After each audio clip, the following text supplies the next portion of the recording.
যুবদল এবং বিএনপি সংগ্রামী নেতৃবৃন্দ উপস্থিত, আমার প্রত্যেকটি ইউনিট থেকে উপস্থিত যুব নেতা এবং আমাদের বিএনপি এবং বিভিন্ন সংগঠনে যে সকল ভাইয়েরা উপস্থিত হয়েছে, উপস্থিত সম্মানিত সাংবাদিক ভাইয়েরা, সবাইকে সংগ্রামী সালাম এবং শুভেচ্ছা জানাচ্ছি।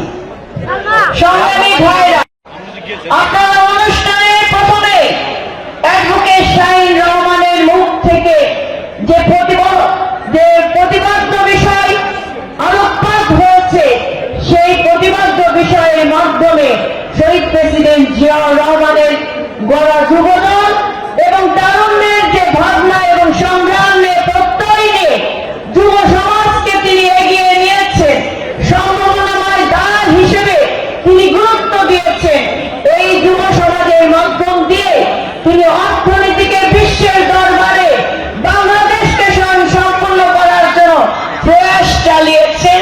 তার সেই দূরদর্শী রাজনৈতিক চিন্তা ভাবনা এবং যুব সমাজের কল্যাণে এবং উন্নয়নে তার যে যুগান্তকারী ভূমিকা, আপনারা ইতিমধ্যে সকলে অবগত হয়েছে। ঠিক একইভাবে দেশনেত্রী বেগম খালেদা জিয়া তার চিন্তা ভাবনায় যুব সমাজের উন্নয়নের জন্য তিনি যুগোপযোগী কারিগরি শিক্ষা প্রশিক্ষণের মাধ্যমে এবং বৈদেশিক প্রশিক্ষণের মাধ্যমে যুব সমাজের উন্নয়ন সাধিত করেছেন। সংগ্রামী ভাইয়েরা, একটা সংগ্রামের পর আমরা আজকে একটি উন্মুক্ত পরিবেশে কথা বলতে পারছি। যে সংগ্রামের ইতিহাসে দেশনেত্রী বেগম খালেদা জিয়ার আপসীন সংগ্রাম, যে সংগ্রাম ইতিহাস হয়ে রয়েছে দেশনায়ক জনাব তারেক রহমানের আপসীন নেতৃত্বের সংগ্রাম, যার নেতৃত্বে বাংলাদেশে প্রত্যেকটি রাজনৈতিক দল এবং মতের মানুষ গণতন্ত্র পুনরুদ্ধার এবং জনগণের অধিকার পূর্ণ প্রতিষ্ঠায় যেখানে ঐক্যবদ্ধ। সংগ্রামী ভাইরা, তরুণ সমাজের আগামী সম্ভাবনাময় ভবিষ্যতের কথা চিন্তা করে দেশনায়ক জনাব তারেক রহমান তার রাষ্ট্র পরিচালনার উন্নয়নের পথে যুব সমাজের গুরুত্ব তিনি অত্যন্ত গুরুত্বপূর্ণ ভাবে গুরুত্ব দিয়েছেন। তিনি বাংলাদেশের প্রত্যেকটি জেলা পর্যায়ে, বিভাগীয় পর্যায়ে তারুণ্যের সমাবেশ করেছেন। তিনি সকল ধর্ম, বর্ণ এবং সকল সম্প্রদায়ের মানুষকে ঐক্যবদ্ধ রেখেছেন বিভিন্ন সভা সেমিনারের মাধ্যমে। তরুণরা কি চায় সেইভাবে আগামীর বাংলাদেশ গড়ে তোলার জন্য তিনি প্রচেষ্টা চালিয়ে যাচ্ছেন। দেশের জনাব তারেক রহমান বিশ্বাস করেন এখন শুধু স্বপ্নের কথা নয়, এখন সময় এসেছে বাস্তবায়ন করার সময়। এখন প্রত্যেকটি স্বপ্ন যেন বাস্তবায়িত হয়, তার জন্য আমাদের সকলকে উদ্যোগী ভূমিকা পালন করতে হবে। তিনি নারী এবং পুরুষ তরুণ সমাজকে সমানভাবে প্রাধান্য দিয়ে বলেছেন, প্রতিটি নারীর স্বপ্ন পূরণের পাশে রাষ্ট্র হবে তার সঙ্গী। তিনি বলেছেন যুব সমাজকে আমরা উদ্যোক্তা হিসেবে গড়ে তুলব।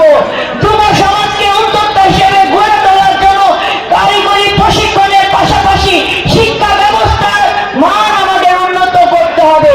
তিনি ছোট্ট ছোট্ট সোনামণিদের থেকে শুরু করে কিশোরী কিশোরী তরুণ সকলের জন্য কারিগরি শিক্ষার ব্যবস্থা চালু করেছেন।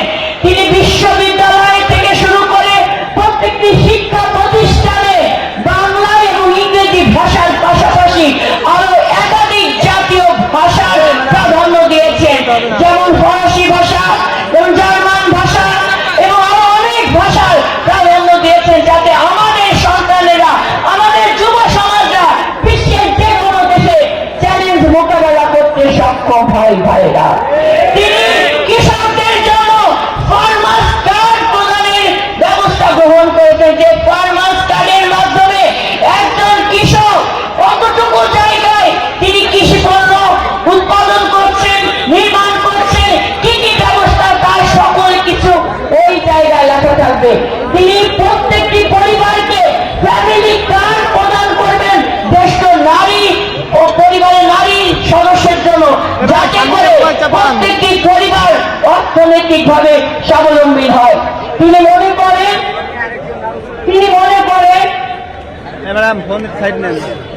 স্বপ্ন হবে শক্তি, দক্ষ হলে জনশক্তি। তারেক রহমান মনে করেন ক্ষমতায় তো নারী শক্তি, পরিবারের মুক্তি।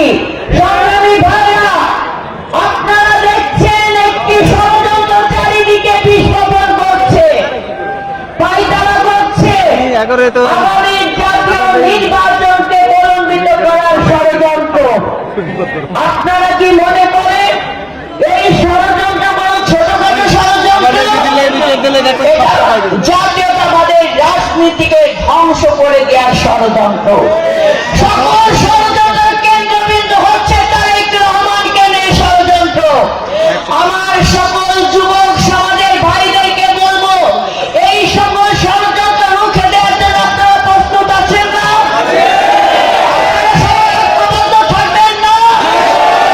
একটা স্লোগান আমরা নির্ধারণ করেছি, ওই ষড়যন্ত্রকারীর বিরুদ্ধে আওয়াজ তুলতে হবে, সেই আওয়াজটা হবে না। তাই আমি আপনাদেরকে বলছি, সর্বশক্তিমান আল্লাহর উপর পূর্ণ আস্থা ও বিশ্বাস, সংবিধান থেকে বাদ দেওয়ার ষড়যন্ত্র না। আমার সকল ষড়যন্ত্র হাত তুলে জানান দেন, মনের ভিতর থেকে জানান দেন, বাংলাদেশকে আমাদের লক্ষ্য করতে হবে ভাইরা। স্বাক্ষরের পর জুলাই সনদ পরিবর্তনের ষড়যন্ত্রকে কি বলবেন আপনারা? সংগ্রামী ভাইরা, জাতীয় নির্বাচনের আগে গণভোটের বিষয়ে আপনারা কি বলবেন? না, এই বাংলাদেশ জাতীয়তাবাদী দল গণমানুষের আকাঙ্ক্ষার জন্য রাজনীতি করে, গণমানুষের অধিকারের জন্য রাজনীতি করে। এ দল কখনো পিছিয়ে যাবে না অধিকার প্রতিষ্ঠার সংগ্রামে ভাইরা। দেশের জনাব তারেক রহমান বলেছে যে বাংলাদেশ থেকে আমি যখন চলে এসেছিলাম তখন আমি আমার সুস্থ মাকে রেখে এসেছিলাম, সেই মা এখন আমার সুস্থ নাই। তিনি বলেছেন আমি একটা ঘর রেখে এসেছিলাম, যে ঘরে আমার মায়ের 40 বছরের বিবাহিত জীবন, যেখানে আমাদের শৈশব কেটেছে, কৈশোর কেটেছে, যেখানে আমাদের সন্তানরা জন্ম নিয়েছে, সেই ঘর ফ্যাসিবাদরা ভেঙে দিয়েছে। তিনি বলেছেন আমি আমার ভাইকে রেখে এসেছিলাম, সেই ভাই এখন আমাদের কাছে নাই। তাই তারেক রহমানের হাজারো হাজার লক্ষ কোটি ভাইদের এই ময়দান থেকে আওয়াজ তুলুন, শপথ করুন, সকল ষড়যন্ত্র রুখে দেব, বাংলাদেশের মানুষের অধিকার আমরা প্রতিষ্ঠা করব, সকল ষড়যন্ত্র রুখে দেব, তারেক রহমানের হাতকে শক্তিশালী করব। কি শপথ করবেন না? হাত তুলে বলেন, তারেক রহমানের ভাই না, রাজপথ ছাড়ি না, সমাজের ভাই না, রাজপথ ছাড়ি না। ষড়যন্ত্র রুখতে বাংলাদেশের আপমর জনগণের পাশে বাংলাদেশ জাতীয়তাবাদী দল থাকবে ইনশাআল্লাহ।